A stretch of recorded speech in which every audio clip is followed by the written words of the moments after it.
Hello guys, welcome. और आज हम अपनी लेबर सीरीज का एक और नया टॉपिक करेंगे। ठीक है। और ये टॉपिक है the maternity benefit act of 1961। ये आपके आने वाले ईपीएफओ एग्जाम, एओ, ईओ और एएफएफसी के लिए बहुत इंपॉर्टेंट रहेगा। तो जितने भी इम्पोर्टेंट प्रोविजन हैं इसमें, वो आज हम सब देखेंगे। तो पहले स्टार्ट करते हैं कि ये एक्ट है क्या। आज एक्चुअली जो भी फीमेल एम्प्लॉय, फीमेल वर्कर जो रहती हैं, वो प्रेग्नेंट के टाइम काम नहीं कर पाती हैं, प्रेगनेंसी के टाइम, तो उनको पूरी वेजेस मिले, उन्हें जो भी बेनिफिट उन्हें मिलते थे और मिलने चाहिए, उसके लिए एक्ट ये काम करता है। ताकि जैसे मान लीजिए अगर प्रेग्नेंट के टाइम एम्प्लॉयर, फीमेल एम्प्लॉय काम नहीं कर पाती है, तो कोई एम्प्लॉयर उन्हें निकाल ना दे, उनकी वेजेस ना हटा दे और उन्हें फाइनेंशियल भी मदद मिल सके। तो इसके लिए एक्ट काम करता है। डेफिनेशन देख लेते हैं।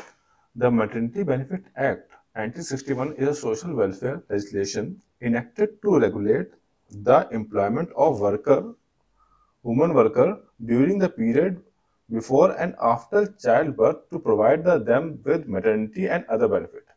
जो मैटरनिटी बेनिफिट मिलने चाहिए उसे प्रोवाइड कराने के लिए ये एक्ट काम करता है। The main objective of the act is to protect the dignity of motherhood and the right of working women by providing them with paid leave and the facilities during maternity। तो main काम यही है कि उन्हें paid leave मिल जाए। ठीक है। क्योंकि वो फीमेल वर्कर जो प्रेगनेंसी के टाइम तो काम नहीं कर सकती हैं, तो उन्हें पेड लीव मिले, उन्हें जॉब से ना निकाला जाए और उन्हें जितनी मेडिकल फैसिलिटी है वो भी उन्हें प्रोवाइड कराई जाए। तो ये एक्ट उस दिशा में काम करता है।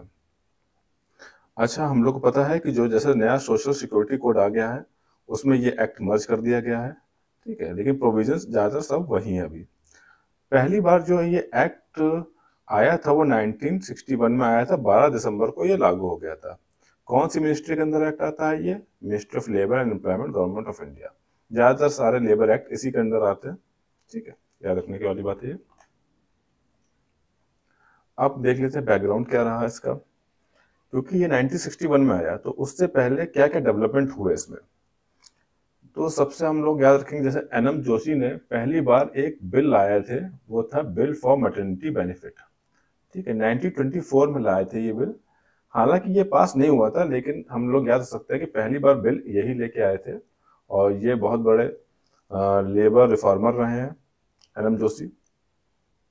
उसके बाद मैटरनिटी बेनिफिट एक्ट से पहले भी बहुत से स्टेट्स में इसके लिए लॉज और रूल थे।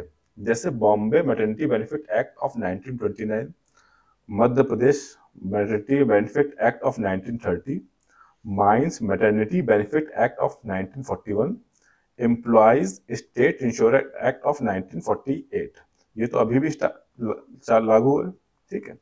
तो 1961 वाले एक्ट से पहले भी बहुत सारे एक्ट आए थे जो फीमेल वर्कर के लिए बेनिफिट, जो मैटरनिटी बेनिफिट है उनके लिए काम करते थे। उसके बाद ये एक्ट आया।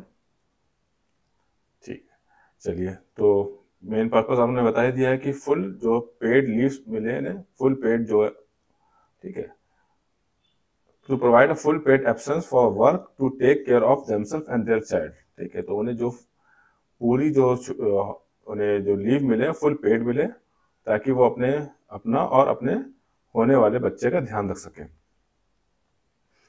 अच्छा, ये एक्ट को एनेक्ट किया गया किसकी लाइन पे? आईएलओ कन्वेंशन ऑफ 103, नंबर 103, जो इंटरनेशनल लेबर ऑर्गेनाइजेशन है, उसके कन्वेंशन जो है 103 में मैटरनिटी प्रोटेक्शन कन्वेंशन दिया हुआ है।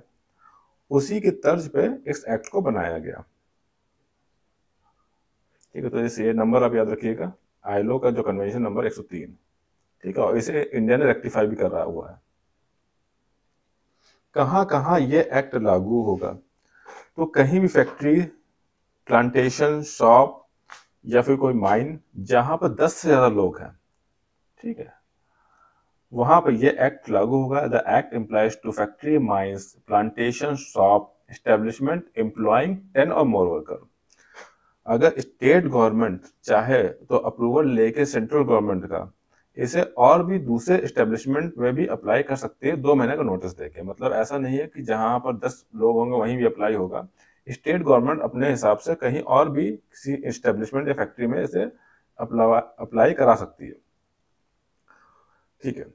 अच्छा, जो ईएसआई एक्ट है 1948 का, उसमें भी जो है मैटरनिटी बेनिफिट के बारे में दिया हुआ है।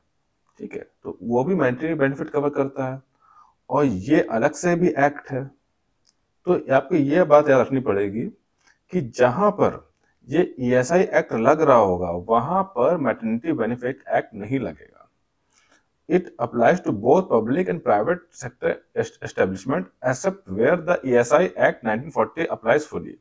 ये एक्ट हर जगह लगेगा, लेकिन जहां भी ESI act, employ state insurance act लागू होगा वहां पर ये एक्ट नहीं लगेगा।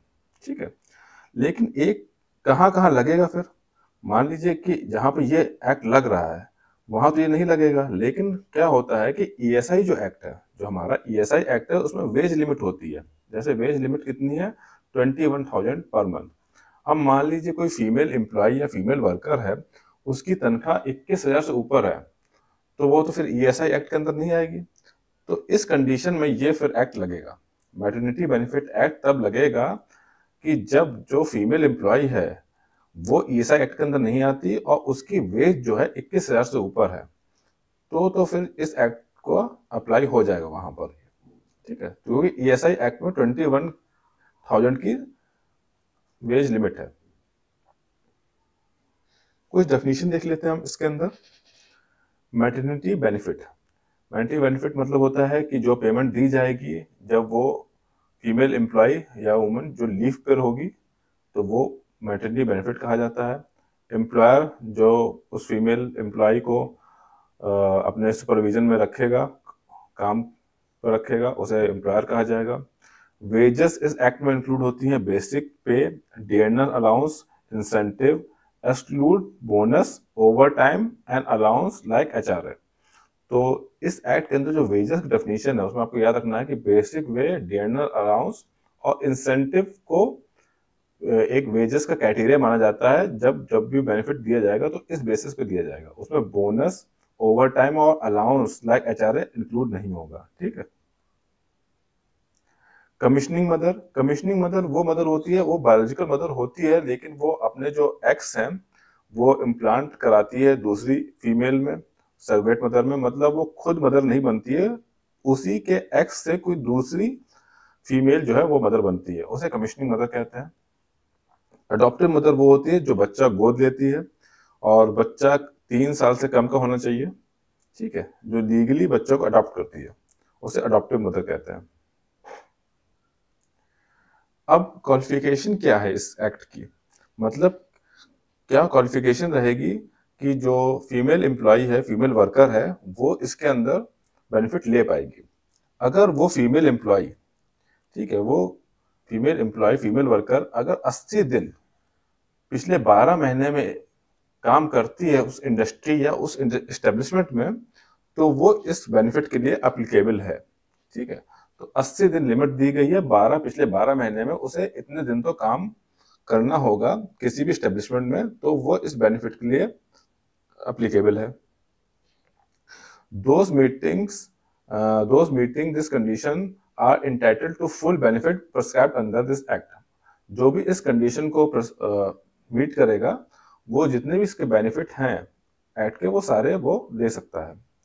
80 days include day of lay off and earned leave. अच्छा, जो भी 80 दिन जो काम करेगी उसमें ले ऑफ और लीव भी इंक्लूडेड होगी। ऐसा नहीं होगा कि मान लीजिए किसी फीमेल वर्कर ने कोई लीव ले ली तो वो 80 दिन में काउंट नहीं होगा, वो 80 डेज में काउंट होगा। ठीक है, तो जो 80 डेज में ले ऑफ, ठीक है, ले ऑफ की कंडीशन और अर्न लीव, कोई सिक लीव या कैजुअल लीव भी ली होगी, वो भी 80 डेज में जब काउंट होगी। अब देखते हैं कि कितने दिन की छुट्टी या ड्यूरेशन दी जाएगी, मतलब कितने दिन की उसे पेड लीव दी जाएंगी। ठीक है, तो 26 वीक की जब भी कोई भी फीमेल वर्कर, ठीक है, इसके लिए अप्लाई करेगी तो उसे 26 वीक की जो है पेड लीव दी जाएंगी 8 वीक डिलीवरी से पहले और 18 वीक डिलीवरी के बाद। ठीक है, ये जो 26 वीक है ये पहले 12 वीक था, इसे 2017 में अमेंड करके 26 वीक कर दिया गया, पहले ये 12 वीक था। देखिए लिखा है earlier this period was 12 week, 6 week before, 6 week after delivery. ठीक है, इसे बढ़ा दिया गया, अब ज्यादा छुट्टी दी जाएंगी। लेकिन एक बात आपको याद रखनी है कि जो 26 वाला वीक वाला बेनिफिट है ये सिर्फ पहले 2 बच्चों के लिए है, फर्स्ट टू सर्वाइविंग चिल्ड्रन।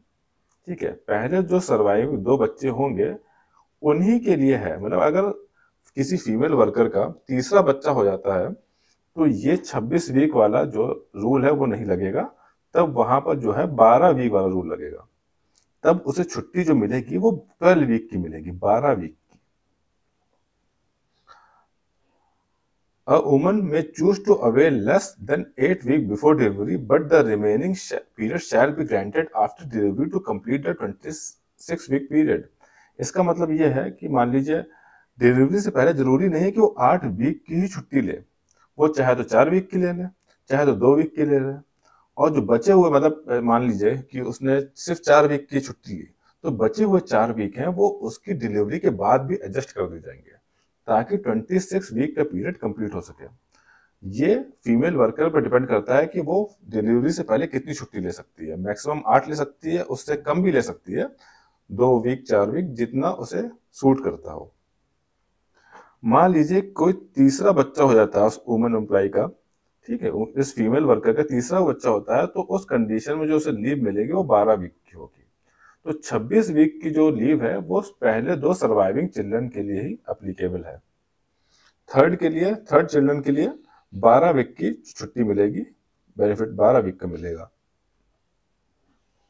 मान लीजिए कोई अडॉप्टिव मदर या कमीशनिंग मदर हो, कोई बच्चा अडॉप्ट किया गया हो या फिर वो मदर कमीशनिंग हो, तो उस केस में 12 वीक की लीव मिलेगी। ठीक है, 12 वीक का बेनिफिट मिलेगा, पेड लीव 12 वीक की मिलेगी। इन केस ऑफ मिसकैरेज और मेडिकल टर्मिनेशन, मान लीजिए उसका बच्चा गिर जाता है या प्रेगनेंसी के टाइम उसका बच्चा जो है नहीं हो पाता है, तो उस कंडीशन में 6 वीक की लीव मिलेगी इन केस ऑफ मिसकैरेज। ठीक है, और मेडिकल, ठीक, तो याद रखिएगा मिसकैरेज के कंडीशन में 6 वीक की लीव मिलेगी। लीव फॉर इलनेस, मान लीजिए कि प्रेगनेंसी के दौरान उस फीमेल वर्कर का किसी वजह से कोई इलनेस हो जाती है, बीमार पड़ जाती है प्रेगनेंसी के दौरान, तो उसे 1 मंथ की एडिशनल छुट्टी मिलेगी। ठीक है, वो भी पेड लीव, तो 1 मंथ की एडिशनल पेड लीव मिलेगी। अगर कोई प्रेगनेंसी के दौरान वो किसी वजह से बीमार हो जाती है तो 1 मंथ की पेड लीव एक्स्ट्रा मिलेगी।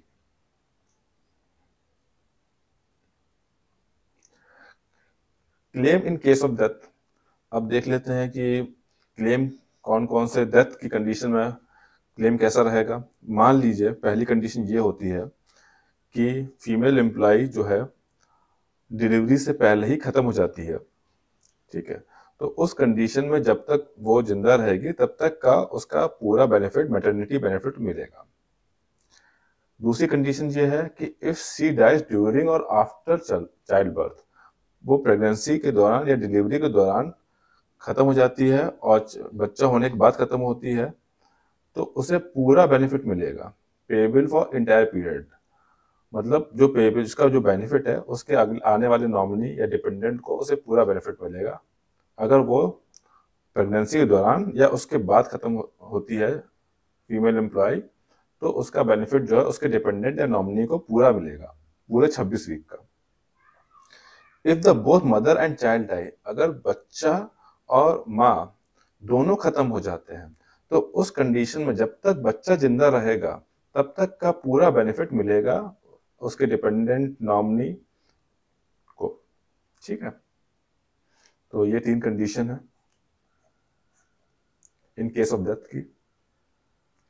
अब देखते हैं पेमेंट ऑफ मैटरनिटी बेनिफिट। कुछ पॉइंट याद रखने हैं, जैसे एडवांस पेमेंट। एडवांस पेमेंट का मतलब है कि एम्प्लॉयर को जो है 8 वीक का एडवांस पेमेंट देना पड़ेगा डिलीवरी से पहले। Employer must pay the amount of 8 week preceding the delivery in advance. ठीक है, जब भी वो छुट्टी लेगी इसकी मैटरनिटी बेनिफिट का, तो उसे 8 हफ्ते का एडवांस एम्प्लॉयर को दे देना होगा। पोस्ट डिलीवरी पेमेंट, मान लीजिए कि रिमेनिंग जब उसका बच्चा हो जाता है, डिलीवरी हो जाती है, तो जैसे ही डिलीवरी का प्रूफ देंगे विद इन 48 आवर, मतलब डिलीवरी का जो प्रूफ है वो 48 आवर के अंदर दे देंगे और उसके तुरंत बाद अगले 48 आवर में जो है पेमेंट करना होगा एम्प्लॉयर को। ठीक है, बचा हुआ payment. The maternity benefit is calculated based on an average daily wage for a 3 month immediately preceding the date of leave.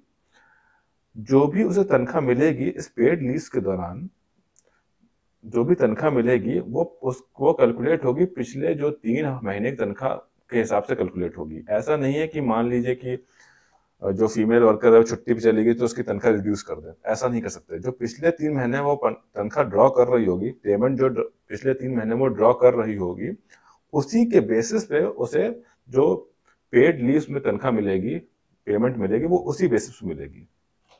ठीक है, पिछले 3 महीने के हिसाब से। The payment must be made within 48 hour of receiving proof as per section 665। ठीक है, तो जैसे ही मान लीजिए डिलीवरी हो जाती है, उसके अंदर 48 घंटे के अंदर जैसे पेमेंट ऑफ प्रूफ मिल जाता है एम्प्लॉयर को, उसके 48 घंटे के अंदर उस एम्प्लॉयर को जो है बचा हुआ पेमेंट कर देना होगा। The maternity benefit equals the average daily ways for the actual absence period. वही मैंने बता दिया है कि जो है एम्प्लॉयर ऐसा नहीं कर सकता कि उसे रिड्यूस करके दे दे पेमेंट, ऐसा नहीं होगा। जो पेमेंट उसे मिलना चाहिए था, अगर वो काम भी कर रही होती फीमेल वर्कर, जो पेमेंट मिलना चाहिए था वही पेमेंट उसे छुट्टी के टाइम भी मिलेगा। ठीक है, मेडिकल बोनस। ठीक है, जो पेड लीव्स मिलेंगी, उसके अलावा उसे मेडिकल बोनस के लिए भी एलिजिबल है वो। मेडिकल बोनस कितना दिया जाएगा? 3500। ये तब दिया जाएगा कि एम्प्लॉयर के पास कोई फ्री मेडिकल केयर फैसिलिटीज नहीं है, मतलब कोई फ्री मेडिकल केयर चेकअप या वेकअप नहीं है, तो अलग से 3500 रुपए, 3500 रुपीज जो है प्रोवाइड किया जाएगा as a medical bonus. Central government ने एक्चुअली रिवाइज कर दिया था ये, इसे ऐसा नहीं है कि सिर्फ 3500 दिया जाएगा। अगर सेंट्रल गवर्नमेंट ने रिवाइज कर दिया था, चाहे तो 20,000 तक दिया जा सकता है। अच्छा, जो नया कोड आया है सोशल सिक्योरिटी कोड 2020, उसमें जो ये 20,000 तक की लिमिट थी, क्योंकि सेंट्रल गवर्नमेंट ने कहा था कि ये जो 3,000 3,500 रुपए है, इसे 20,000 तक बढ़ाया जा सकता है। अगर एम्प्लॉय चाहे तो 3,500 से 20,000 तक के बीच में भी मेडिकल बोनस दे सकता है। और नए सिक्योरिटी कोड में ये 20,000 की जो अपर लिमिट है वो हटा दी गई है। मतलब अब मन करे तो चाहे तो 20,000 से ऊपर भी मेडिकल बोनस दे सकता है। ठीक है, तो ये लिमिट नए कोड में हटा दी गई है। कुछ और इंपॉर्टेंट प्रोविजन देख लेते हैं, जैसे नर्सिंग ब्रेक। जब जो फीमेल एम्प्लॉय है अपने वर्क पर रिटर्न करेगी, ठीक है, तो उसे नर्सिंग ब्रेक देने होंगे। 2 नर्सिंग ब्रेक तो मस्ट है। ठीक है, अपने चाइल्ड को फीड करने के लिए। और ये नर्सिंग ब्रेक कब तक दिए जाएंगे? जब तक जो इसका चाइल्ड है वो 15 मंथ का नहीं हो जाता। तो every woman returning to work after delivery is entitled to nursing break per day for feeding her child until the child attain the age of 15 month. जब तक बच्चा 15 महीने का नहीं हो जाता तब तक उसे 2 नर्सिंग ब्रेक दिए जाएंगे। इन केस मान लीजिए वहां पर क्रैश फैसिलिटी अवेलेबल है, ठीक है, तो उस कंडीशन में 4 नर्सिंग ब्रेक दी जाएंगे। ठीक है, उस कंडीशन में 4 नर्सिंग ब्रेक दी जाएंगे including the interval for rest. उसमें 4 नर्सिंग ब्रेक में इंटरवल फॉर रेस्ट भी इंक्लूडेड होगा। अब गवर्नमेंट ने यह भी कह दिया है कि जहां भी 50 से ज्यादा एम्प्लॉय है वहां पर आपको क्रैश फैसिलिटी बनानी ही होंगी। क्रैश फैसिलिटी मतलब होता है एक अलग से डेडिकेटेड रूम होता है फीडिंग के लिए, बच्चे की केयर करने के लिए अलग से एक रूम को होता है एस्टेब्लिशमेंट में, जहां पर मदर अपने बच्चों को फीड कर सकती है, उसकी केयर कर सकती है। The mother is allowed 4 visit per day to the creche including the rest interval. ये मैंने बता दिया है कि 4 विजिट अलाउड है क्रच में including the rest interval. Work from home, ये भी अभी सरकार ने जल्दी में करा है। मतलब इसका मतलब क्या है कि मान लीजिए अगर उसका ऐसा वर्क ऑफ नेचर ऐसा है, जैसे मान लीजिए कोई आईटी सर्विस में है या जो काम लैपटॉप से हो सकता है और वर्क फ्रॉम होम से हो सकता है, तो एम्प्लॉयर की जिम्मेदारी है कि फिर वो वाला काम उसे वर्क फ्रॉम होम से दिया जाए। ठीक है, तो वर्क फ्रॉम अगर होम हो सकता है तो फिर एम्प्लॉयर उसे वर्क फ्रॉम होम ही देगा। Right to apply for benefit. ठीक है, if woman is deprived for maternity benefit and medical bonus, she can apply to the inspector within 60 day of such deprivation.